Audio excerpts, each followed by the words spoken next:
We'll start with Umar ibn Khattab and how he would deal with innovations in religion, al-bid'ah. And this is still relating to Umar ibn Khattab and the society.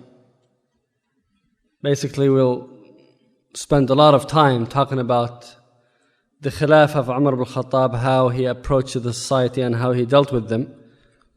And then after that, we'll talk about the ghazawat that occurred in the time of Umar, and that will be the end of these sessions. Towards the end of the sessions, we'll talk about the ghazawat. The people of Egypt went to Amr ibn al-As, their governor. He was appointed governor over them by Umar ibn Khattab. So they went to Amr ibn al-As and they said, this river, the Nile, does not flow unless we sacrifice for it. He said, every year we have a young lady. We would go to her father and take her from him, and we would give him back some money. And we would put the best clothes on her and the best jewelry, and then we would throw her in the river. These are traditions of shirk that existed in Egypt, and they believed that it makes the river flow. So they sacrificed this poor woman for the river, and it makes it flow. Amr ibn al-As said, Islam erases everything before it, and you are not allowed to practice such traditions as Muslims. So he issued a ban on such a practice. Subhanallah, it was the qadr of Allah, a test, that the water level went down. So everybody started saying, see, because we didn't sacrifice this woman, the river is not flowing. And Amr ibn al-As insisted on this prevention and ban, and it got so bad, the water level went so low that the people were about to move. They were about to evacuate. Because people in Egypt, their lifeline is the Nile River. Egypt doesn't really receive sufficient rain for agriculture. So it is the lifeline for the people. That's how they live. So Amr ibn al-As sends a letter to Amir al-Mu'mineen. He said, this is the tradition that they had, and I banned it. And I told them that in Islam this is haram. So Umar ibn Khattab sends him a letter back. He said, what you have done is the right thing. And I'm sending along with this letter a card or a piece of paper. And I want you to throw it in the river. In that card, Umar ibn Khattab wrote, من عبد الله أمير المؤمنين عمر بن الخطاب إلى نيل أهل مصر. From the servant of Allah, the Amir of al-Mu'mineen, Umar ibn Khattab, to the Nile of the people of Egypt. He's writing the river a letter. إن كنت تجري بأمرك ومن قبلك فلا تجري فلا حاجة لنا فيك. If you are running of your own accord, then stop running because we don't need you anymore. وإن كنت تجري بأمر الله والله هو الذي يجريك فنسأل الله عز وجل أن يجريك. And if you are running because Allah Azza wa Jal is the one making you run and flow, then we ask Allah Azza wa Jal to make you flow. Amr ibn al-As takes this card and he throws it in the Nile River. Within one day, the Nile River went up 16 dira'. Within one day of receiving the letter from Amir al-Mu'mineen, it went up 16 dira'. So apparently Umar ibn Khattab wasn't only the Amir of the Mu'mineen, who was the Amir of the rivers. And this story was mentioned by Ibn Kathir in Al-Bidayah wal-Nihayah. So Umar ibn Khattab stopped this evil tradition of sacrifice for the religion shirk in Allah Azza wa Jal, He made it haram. Umar ibn Khattab, when he kissed the black stone, he said, إني لأعلم أنك حجر لا تنفع ولا تضر ولولا أني رأيت رسول الله صلى الله عليه وسلم يقبلك ما قبلتك. I know that you are a rock that cannot harm or benefit. And if it wasn't for Rasulullah sallallahu alayhi wasallam kissing you, I wouldn't have done so. At-Tabari says, the reason why Umar ibn Khattab made such a statement is because people were new to Islam and they were close to Jahiliyyah. So he wanted to make sure that people would not revert back to the habits of Jahiliyyah when they see that when a rock, when a stone is being kissed. So he wanted to make sure that they understand the reason why he's doing that. Ibn Hajar, he comments on this because this statement of Umar is in Bukhari. Ibn Hajar said, and this presents to us a very important principle. And that is the fact that we submit to Allah Azza wa Jal. And we follow the way of Rasulullah sallallahu alaihi wasallam, the sunnah of Rasulullah sallallahu alaihi wasallam, even if we don't understand the wisdom behind it.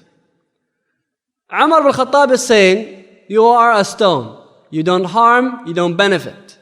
And the reason why I'm kissing you is not because I know why I should be doing that. It is because Rasulullah sallallahu alaihi wasallam did that. So you do it and then you ask the questions later. If you want to know the hikmah, you are more than welcome to go and search for the hikmah, but you need to do it even though you don't know the wisdom behind it. And that is the ultimate level of submission. You submit to Allah Azza wa Jal even if something doesn't make sense to you, even if you don't understand it, even if you don't feel like it, even if you don't like it, you do it because Allah wants you to do it and because Rasulullah sallallahu alaihi wasallam did it.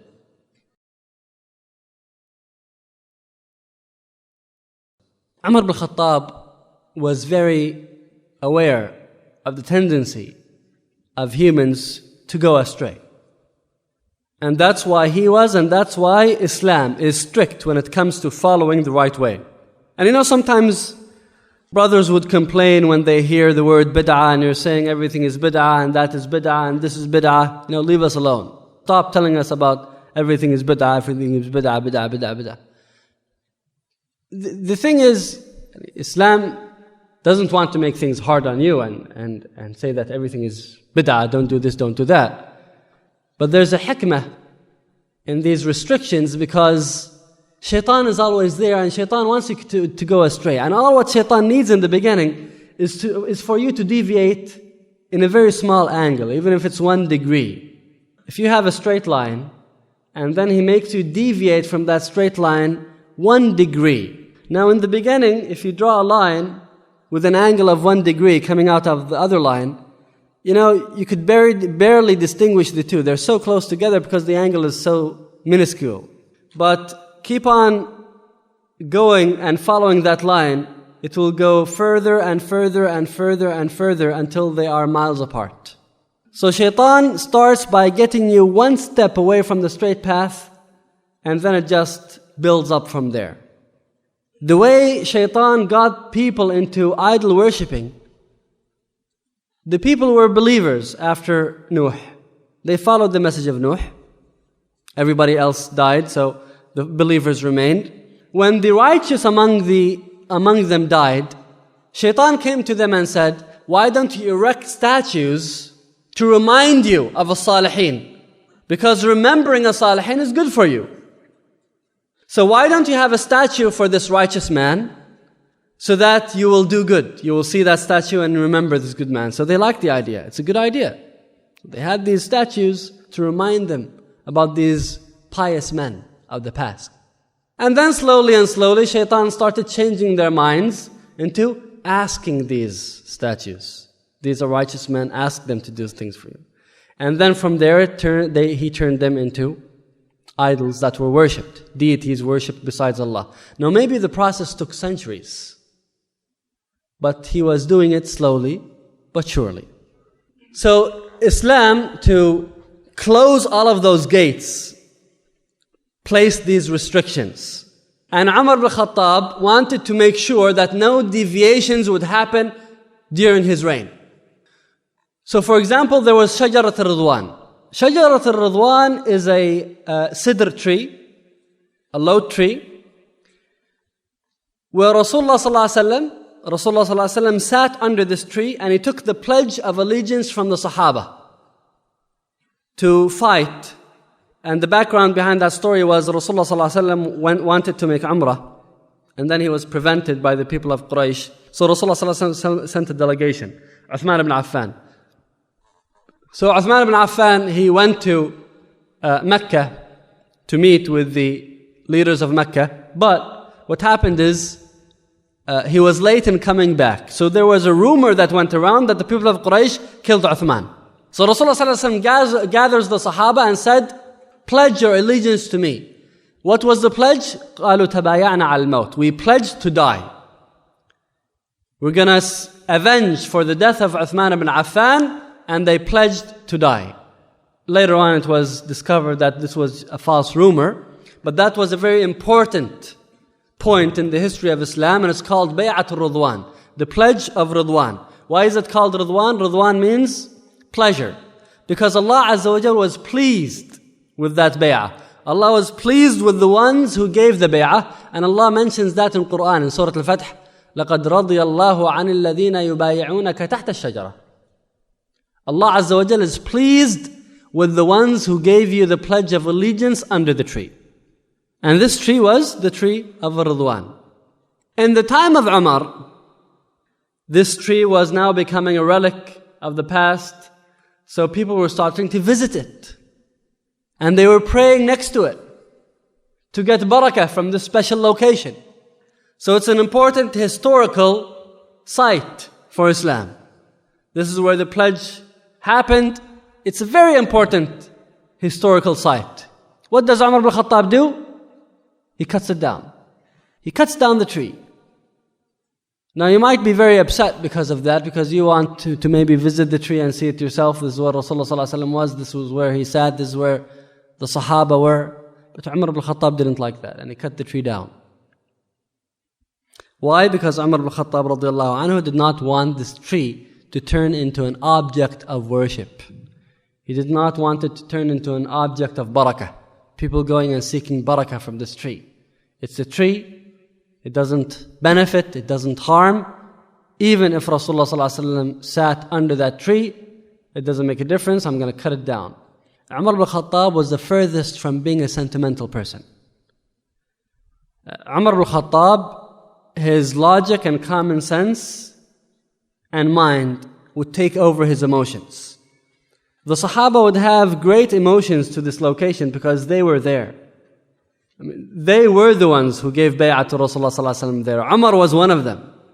So they must have had extremely strong emotional attachments to that location. It brings back the wonderful memory of Bay'at al-Ridwan. But Umar ibn Khattab would not think about that. He's thinking about the implications. He's thinking about the future, so he cuts down the tree.